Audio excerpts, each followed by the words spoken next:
హాయర్స్ welcome to our channel. ప్రస్తుతం మనతో పాటు దామో బాలాజీ గారు సీనియర్ జర్నలిస్ట్ ఉన్నారు. వారితో ఒకసారి మాట్లాడదాం. సార్ నమస్కారం సార్. నమస్తే. సార్ రేవంత్ రెడ్డి గారికి హ్యూమన్ రైట్స్ వాళ్ళు షాక్ ఇచ్చారు అని చెప్తున్నారు సార్. అంటే సంధ్య థియేటర్ తొక్కిసలాట ఘటనలో లాఠీ చార్జ్ జరిగింది కదా. లాఠీ చార్జ్ చేసిన పోలీసులందరికీ కూడా ఇప్పుడు హ్యూమన్ రైట్స్ వాళ్ళు నోటీసులు పంపించారు. మరి ఇష్యూలో ఎన్నో పరిణామాలు, కీలక పరిణామాలు చోటు చేసుకోవడం చూస్తున్నాం. మరి ఇప్పుడు నోటీసులు ఇవ్వడం అనేది ఎటువంటి పరిణామాలకు దారితీస్తుంది? దీనివల్ల అంటే రేవంత్ గారి ప్రభుత్వానికి ఏమైనా ఇబ్బంది ఏర్పడే ఛాన్స్ ఉందా సార్? మామూలుగా 'అకిరా కురోసావా' సినిమా ఒకటుంటది 'రోషమాన్' అని. అదేందంటే ఒక హత్య జరుగుతుంది. ఓకే. ఆ హత్యకు డిఫరెంట్ కోణాలు, పర్స్పెక్టివ్స్ ఉంటాయన్నమాట. అంటే ప్రత్యక్ష సాక్షులే రకరకాల కథనాలు చెప్తారు. దాన్ని 'రోషమాన్ ఎఫెక్ట్' అంటారు. అలాగా ఇప్పుడు సంధ్య థియేటర్ దగ్గర జరిగిన సంఘటనకి ఎవరు బాధ్యులనే దానికి ఎవరి కథనాలు వాళ్ళకున్నాయి. సో పోలీసులు ఏం చెప్తున్నారు, మేము పర్మిషన్ ఇవ్వలేదు అయినా అల్లు అర్జున్ వచ్చున్నాడని చెప్తున్నారు. థియేటర్ వాళ్ళకి రిజెక్ట్ చేసాం పర్మిషన్. థియేటర్ వాళ్ళు ఏం చెప్తున్నారు, మేము పర్మిషన్ అడిగాము, పర్మిషన్ ఇచ్చారు అని చెప్తున్నారు. అల్లు అర్జున్ ఏం చెప్తున్నాడు, నాకు అసలు పర్మిషన్ ఎవరు ఇవ్వలేదు, వద్దనలేదు, నన్ను రావద్దని ఎవరు చెప్పలేదు, అందుకని నేను వెళ్ళాను, అసలు అక్కడ ఏం జరిగిందో కూడా నాకు తెలియదు, నాకు మరుసటి రోజు మార్నింగ్ వరకు తెలియదు అని అల్లు అర్జున్ చెప్తున్నాడు. ఇంకొక కొంతమంది ఏం చెప్తున్నారు, పోలీసులు లాఠీచార్జ్ చేయడం వల్లనే ఈ తొక్కిసలాట జరిగింది, లాఠీచార్జ్ చేయకపోయింటే జరగదు, పోలీసులు సరైన నంబర్ ఆఫ్ పర్సన్స్ని అక్కడ ప్రొటెక్షన్ పెట్టలేదు, అక్కడ హీరో వస్తున్నాడని పోలీసులకు ముందే సమాచారం ఉంది, ఎందుకంటే థియేటర్ యాజమాన్యం ఏసీపీకి లెటర్ పెట్టింది, ఏసీపీ అక్నాలజ్మెంట్ కూడా ఉంది. ఇలాగా రకరకాల వ్యూ పాయింట్స్ వస్తున్నాయి. అంటే జరిగిన సంఘటన ఒకటే, అక్కడ తొక్కిసలాట అంటే ఏంటి, క్రౌడ్ ఎక్కువయ్యారు, ఎక్కువ ఈ ప్రెజర్ అవ్వడంతో ఈమెకి ఊపిరాడకుండా చనిపోయింది. బాబు ఆక్సిజన్ బ్రెయిన్కి కట్ అయిపోయింది, దానివల్ల అతను అపస్మారక స్థితిలోకి వెళ్ళిపోయాడు. సంఘటన వాస్తవము, కానీ సంఘటనకు దారితీసిన పరిస్థితులు, సంఘటనకు కారణమైన వ్యక్తులు ఎవరు అనేది ఇక్కడ తేలాలి. సో ఈ యాంగిల్లో ఇప్పుడు పోలీసులు కానీ రేవంత్ రెడ్డి ప్రభుత్వం కానీ అల్లు అర్జునే దోషిగా నిరూపించడానికి, అది కూడా పబ్లిక్లో, కోర్టులో కాదు, నిరూపించడానికి ప్రయత్నించింది, సక్సెస్ కూడా అయింది. చాలామంది అల్లు అర్జునే దోషి అన్నట్టుగా నమ్మే పరిస్థితి ఏర్పడింది. ఈ క్రమంలో దిల్ రాజు మొత్తం ఇండస్ట్రీని తీసుకెళ్ళి ఆయనకి శాలువాలు అవి కప్పించి మొత్తానికి ఆయన ఈగో సాటిస్ఫై చేసి చేశారు. అది బయటికి, లోపల ఏదన్నా సెటిల్ అయిందో తెలియదు. కొంతమంది లోపల కూడా బ్యాక్ డోర్లో సెటిల్ చేసుకున్నారు వీళ్ళు. అందుకనే ఇప్పుడు అల్లు అర్జున్ వైపు నుంచి అవన్నీ ఆగిపోయినాయి. ఎందుకంటే మనం చూస్తే కాంగ్రెస్ పార్టీలో చాలామంది అల్లు అర్జున్ గురించి యాంటీగా మాట్లాడడం, అసలు సినిమాలు తీయడం ఇతనికి రాదని చెప్పడం, ఇవన్నీ జరిగాయి. పోలీసులు కూడా వచ్చి ఓపెన్గా ప్రెస్ మీట్లు పెట్టి అల్లు అర్జున్ దోషి అన్నట్టుగా చెప్పేశారు. సో ఇప్పుడు అవన్నీ ఆగిపోయినాయంటే అర్థమైంది, ఏదో ఒక రకమైన ఒప్పందం కుదిరింది. అందులో డబ్బులు తీసుకున్నారని మన అంబటి రాంబాబు లాంటి వాళ్ళు ఆరోపించారు. కానీ ఏదేమైనా ఒక సెటిల్మెంట్ ఏదో జరిగింది. ఇంకా లీగల్ కోర్స్ మాత్రమే ఉంది. లీగల్ కోర్సులో కూడా అల్లు అర్జున్ బెయిల్ ఇవ్వకూడదని చెప్పి గట్టిగా ఆర్గ్యుమెంట్స్ పోలీసులు వైపు నుంచి ప్రాసిక్యూషన్ చేశారా అంటే చేయలేదన్న ఫీలింగ్ అయితే జనాలకు వస్తుంది. ఓకే. సో ఎందుకంటే బయట వీడియోలన్నీ రిలీజ్ చేశారు, కానీ కోర్టులో అవన్నీ చెప్పకుండా కోర్టులో ఇతను బయటకు వస్తే సాక్షుల్ని ప్రభావితం చేస్తాడన్న యాంగిల్ చెప్పారు తప్ప వేరేదేం చెప్పలేదు. మామూలుగా కూడా బెయిల్ ఇచ్చేటప్పుడు మామూలు కేసుల్లో, మామూలు సెక్షన్లలో బెయిల్ చర్చ మినిమం 15 to 20 minutes కంటే ఎక్కువ జరగద్దు, అది మినీ ట్రయల్ లాగా చేయొద్దని సుప్రీంకోర్టు కూడా ఆదేశాలు ఉన్నాయి. కాబట్టి ఆ మేరకు కూడా వీళ్ళు ఎక్కువ ఆర్గ్యుమెంట్స్ లేకపోవచ్చు.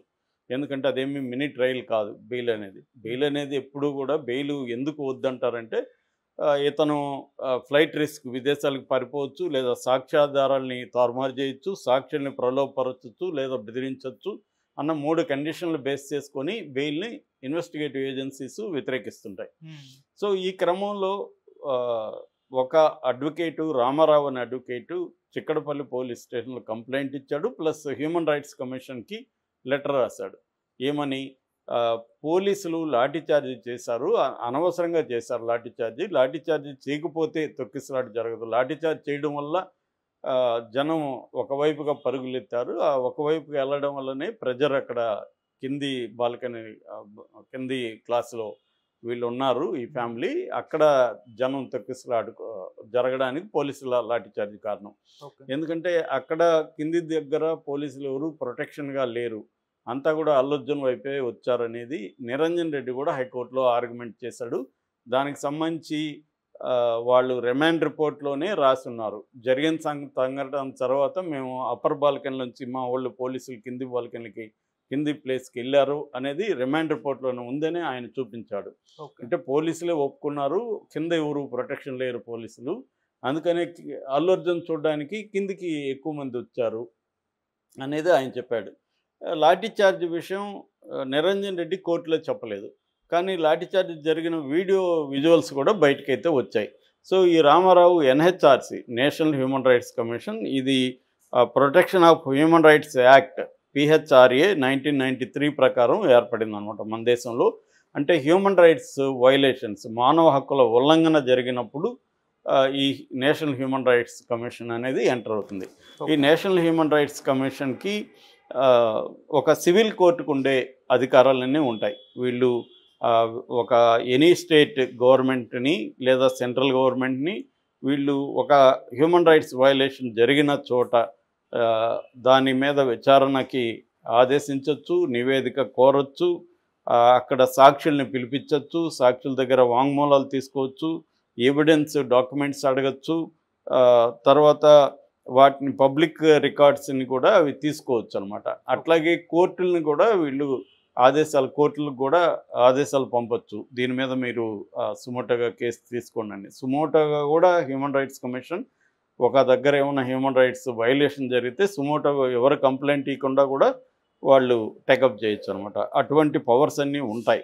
కాకపోతే అవి బిల్లులో థియరాటికల్గా వాళ్ళకి పవర్స్ ఉంటాయి, కానీ ప్రాక్టికల్గా వచ్చేసరికి అల్టిమేట్గా వాళ్ళకి ఏదో నివేదిక పంపించి వీళ్ళు ఊరుకుంటారు, ఆ తర్వాత అవేమి జరగవు. మామూలుగా ఆచరణలో చూసుకుంటే అదొక నామినల్ బాడీ లాగే ఆచరణలో మిగిలిందన్న విమర్శలు అయితే ఇటువంటి కమిషన్లు, ఇదే కాదు ఎస్సీ కమిషను, మహిళా కమిషన్, ఇవన్నీ కూడా కూరలు లేని పాములు లాంటివి అన్న ఉపమానాలు కూడా వాడుతుంటారు వాటికి. నిజంగా వాళ్ళకి కూరలు లేవు కానీ పాములాగా కనబడుతుంది, కానీ అది డేంజరస్ కాదని, అంటే పవర్స్ లేవు వాటికని. సో ఇప్పుడు కాకపోతే ఏంటంటే ఇప్పుడు ఇక్కడ పబ్లిక్ పర్సెప్షన్ అనేది ఇంపార్టెంట్ అయింది ఈ కేసులో. నిజానికి లీగల్గా ఈ కేసులో అల్లు అర్జున్ దోష కాదా, లేకపోతే థియేటర్ యాజమాన్యం దోష, పోలీసుల నెగ్లిజెన్స్ ఉందా అనేది కోర్టులో ట్రయల్ జరిగినప్పుడు కానీ మనకు తేలదు. కానీ ఈ లోపల పబ్లిక్ పర్సెప్షన్ని ఎవరెవరు ఎలా వాడుకుంటున్నారు అనేది ఇంపార్టెంట్. పబ్లిక్ పర్సెప్షన్ విషయంలో గవర్నమెంటు సాక్షాత్తు ముఖ్యమంత్రి అసెంబ్లీలోనే అల్లు అర్జున్ అత్యంత క్రూయల్ ఫెలో అన్నట్టుగా, అంటే చనిపోయిందని చెప్తే కూడా నాకు సంబంధం లేదు, నేను సినిమా చూసి నాకనే బయటకు వస్తాను అని అన్నాడు అనేది ఆయనే చెప్పాడు ముఖ్యమంత్రి.